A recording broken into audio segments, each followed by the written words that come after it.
अगर मैं आपसे कहूँ कि रक्षाबंधन की एक जैन कथा में एक नहीं 700 मुनिराजों की रक्षा का सवाल था। उनकी रक्षा के लिए एक मुनिराज ने अपना रूप इतना विराट कर लिया था कि 3 लोग तक हिल उठे। कहानी है प्राचीन हस्तिनापुर की, जहाँ पर आचार्य अकम्पन सहित लगभग 700 दिगंबर मुनिराज वर्षा योग के लिए विराजमान थे। सब कुछ शांत था। उसी नगर में एक व्यक्ति जिसके मन में वर्षों पुरानी शत्रुता जल रही थी। नाम था बलि। बलि को 7 दिन के लिए सत्ता मिली और सत्ता मिलते ही उसने 700 मुनियों पर भयंकर उपसर्ग प्रारंभ कर दिए।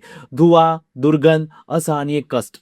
लेकिन देखिए जैन साधना की शक्ति। मुनियों ने अपना ध्यान नहीं छोड़ा और उनके लिए शरीर से भी ज्यादा महत्वपूर्ण था आत्म धर्म। उसी समय मिथिला में विराजमान एक मुनि ने अपने अवधि ज्ञान से इस संकट को जान लिया था। नाम था विष्णु कुमार मुनि। और कहा जाता है कि इस उपसर्ग को रोकने की सामर्थ्य विष्णु कुमार मुनि में ही थी और वे तुरंत हस्तिनापुर की ओर चल पड़े। वहां पर जाकर उन्होंने बलि को समझाया, लेकिन बलि नहीं माना।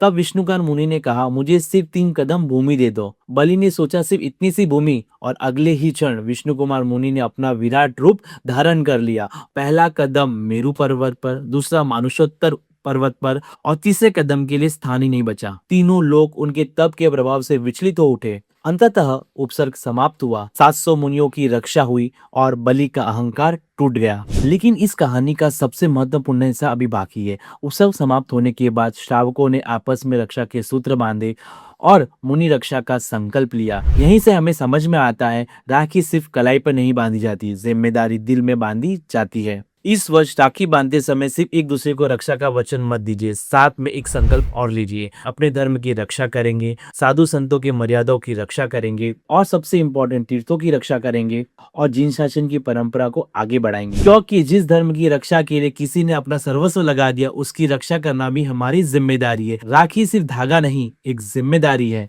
नमो जिनाणम।